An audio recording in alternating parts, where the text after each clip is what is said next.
All right, let's dive right in, shall we? Today we're tackling something, a little different.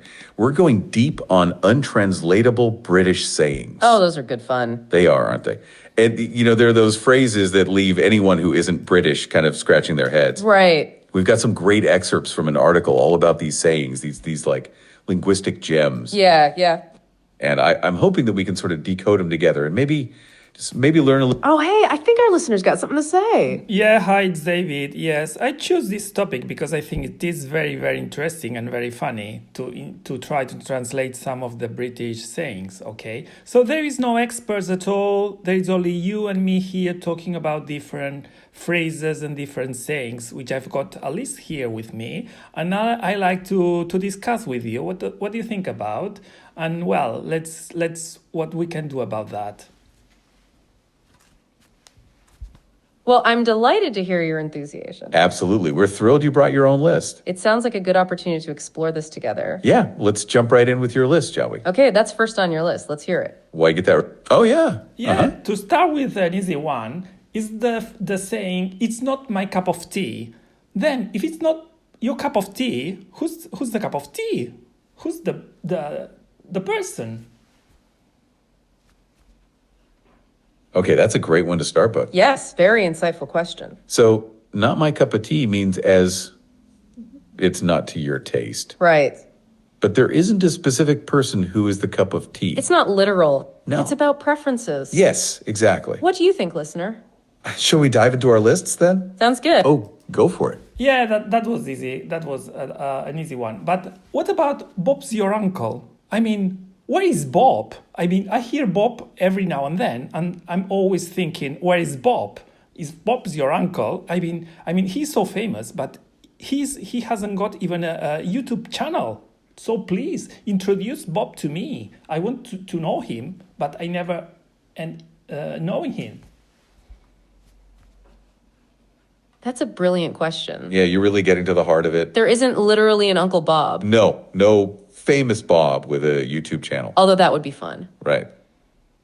It's a figure of speech. It's like saying voila. Or easy peasy. Exactly. It's a verbal flourish. Yeah. To suggest something is simple. Almost magically so. Yes, and it does have an origin. Oh, tell us. It goes back to the late 19th century. Oh. Prime Minister Robert Cecil, nicknamed Bob, he appointed his nephew to a prominent position. Oh. Pure nepotism. Wow, scandalous.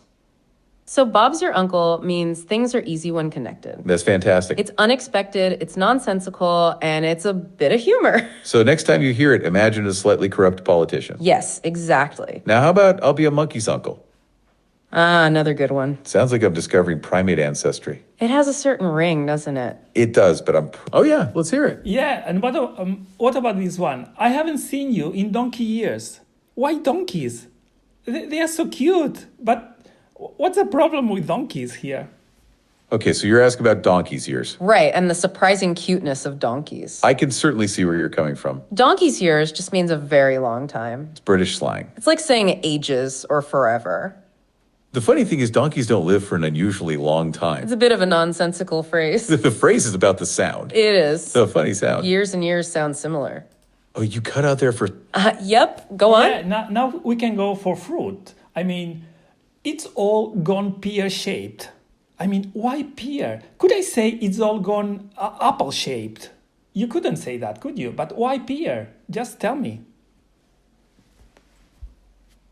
Okay, you're diving into the world of fruit-related mishaps. I love it. So gone pear-shaped means things have gone wrong. Like completely haywire. Exactly. But why pear? That's the million-dollar question, isn't it? It is. There are a few theories about its origin. Oh, tell us. One idea is that it comes from the shape of barrage balloons. Barrage balloon. During the World Wars, they were pear-shaped. And if they malfunction? It'd go all wonky and collapse. So gone pear-shaped. Another theory is that it's Cockney rhyming slang. Of course it is. Pear-shaped rhymes with? Everything's impaired. Exactly. So it implies that something is impaired or ruined. As to why not apple-shaped? Good question. Apple-shaped doesn't... Oh, yeah, Yeah, and there are some sayings saying that people are a bit crazy. And this one, I think, is very funny. I didn't know this one. He's a few sandwiches short of a picnic. I mean, so go to the shop and buy some sandwiches more and you will be fine. But no, he's a few sandwiches short of a picnic. Isn't that marvelous? That's a fantastic one. Oh, I love that one. A few sandwiches short of a picnic? Yes. It means someone isn't the sharpest tool in the shed. Right. Or maybe they're eccentric. Yeah, they're not quite all there. But the imagery is hilarious, isn't it? It is. A picnic with missing sandwiches. Yeah, just a little bit off. He's a few sandwiches short of a picnic. It's so funny. It's like saying he's not firing on all cylinders. Exactly, but with way more charm. It implies some crucial component is missing. Okay, so back to gone pear-shaped, Right, so gone pear-shaped. which means everything is impaired, Right, gone pear-shaped means things have gone wrong. like completely haywire. But Exactly. it has nothing to do with actual pears. It is just a funny way to say things went wrong. Yeah. Now, as for donkeys being cute. Well, that's a... Oh, back to our listener. Yeah. And, What's up? And what about this one? He's lost the plot. I mean, he's lost the plot.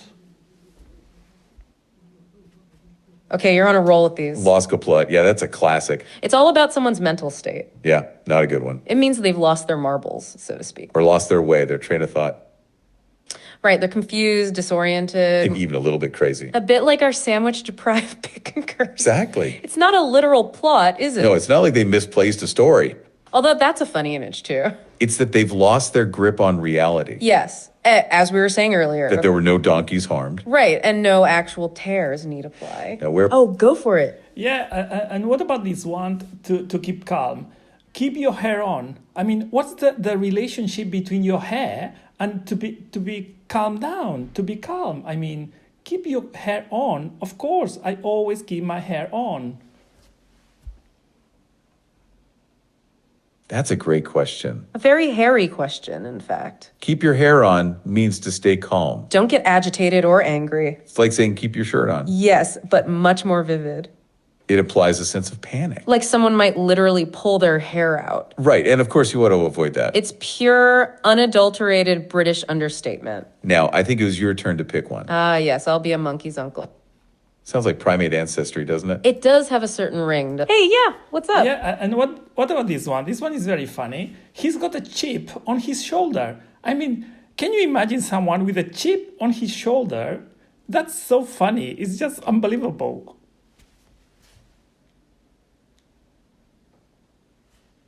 You're choosing some brilliant ones. This is a great list. A chip on their A shoulder. very evocative image. It means someone is resentful. Yeah, they're holding a grudge. Maybe they feel unfairly treated. So they act aggressively. As if daring someone to knock it off. So it's a permanent state. Almost like a burden. Right, a chip on their shoulder.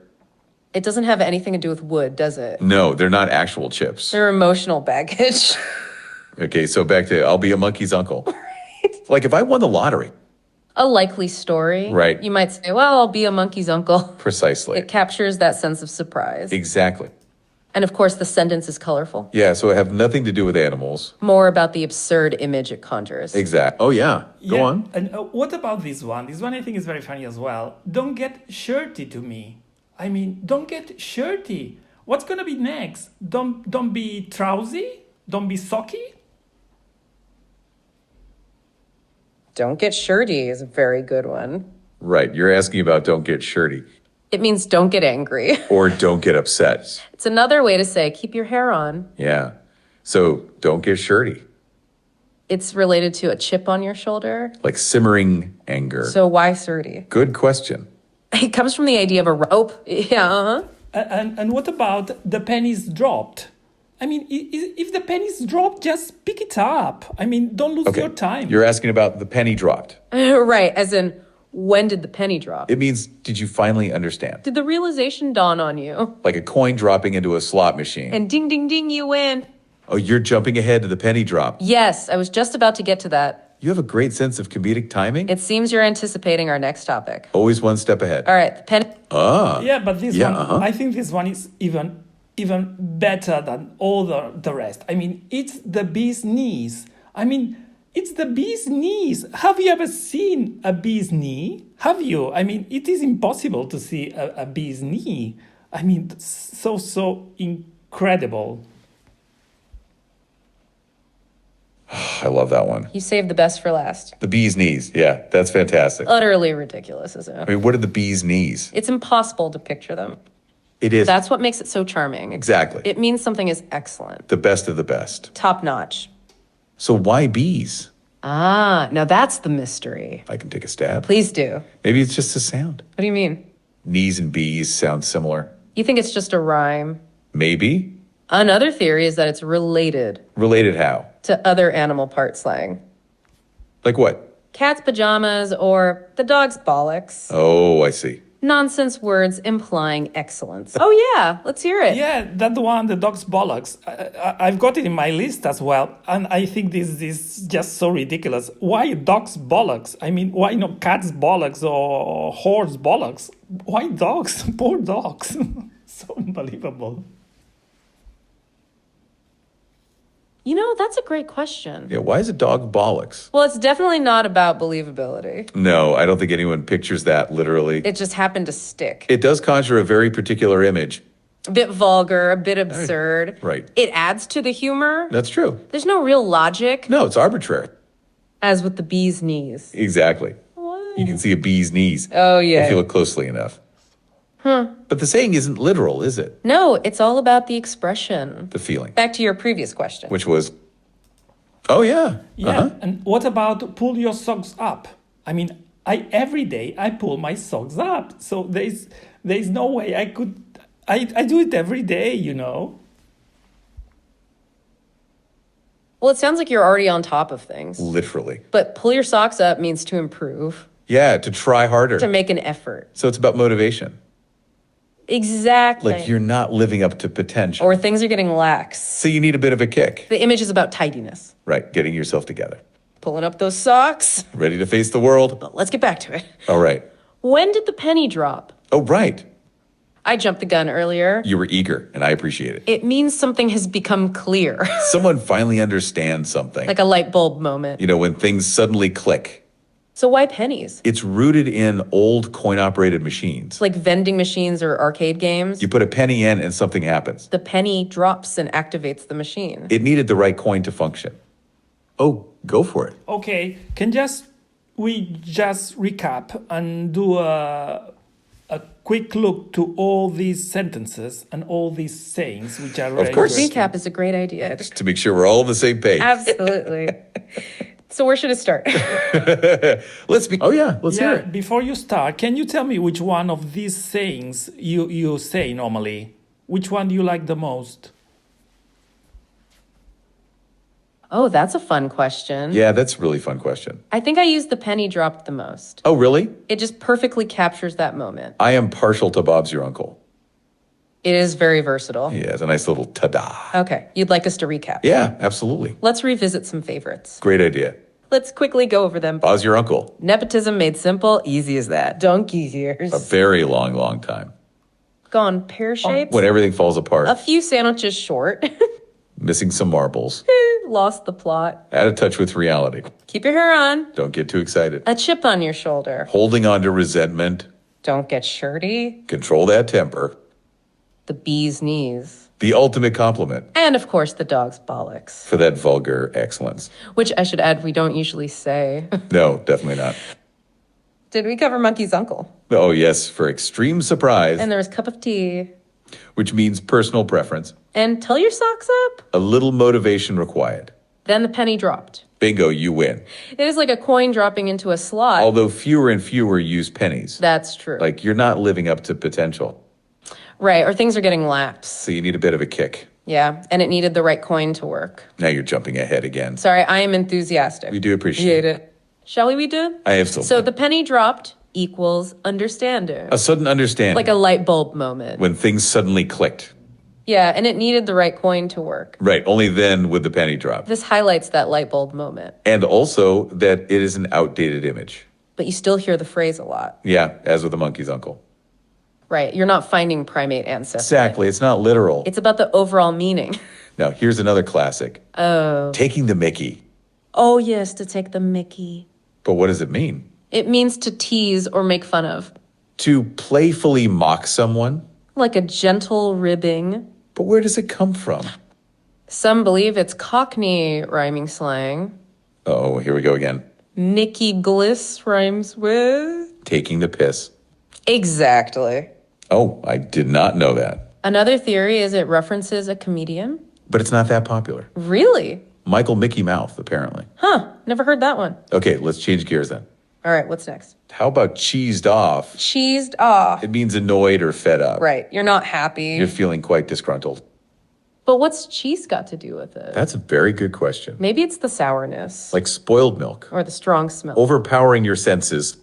It's also similar to browned off. Right, like burnt toast. So do you feel cheesed off now? Never. Always happy to be here. Excellent. Now, how about a curveball? Okay, hit me. Like a dog's dinner. Yep, go on. Okay, guys, I think this episode is over, so let's wrap up. And I'll talk to you later. I'll give you a bell. All right, sounds good. Yes, we can certainly wrap it up. We're glad you enjoyed it. And thanks so much for joining us today. Yeah, thanks for all your questions. They really made the show. We covered a lot of ground. We really did. Before we go, you wanted a recap. That's right, we promised you that. So very quickly, we had... Bob's your uncle and donkey's ears. Oh, yeah, uh-huh. No more recap. See you later. Bye-bye. Okay, well, if you're giving us the bell, That's right, it's time to go. I'm so glad you joined us today. It really wouldn't be the same without you. Before we go, I did want to talk about cheese. Oh, right. Not actual cheese. And like a dog's dinner. What's so bad about dog's food? Maybe it's the presentation. And they're slapped into a bowl. It's not exactly gourmet. No Michelin stars there. It's just a funny way to say it. Then we have that more recent discovery. Which one is that? That would be cobblers. Oh, yeah, what does that even mean? I think it means nonsense. Exactly. It's a colorful way of saying it. Total rubbish, right? Where does the cobblers part come in? That's the interesting bit. Thank you.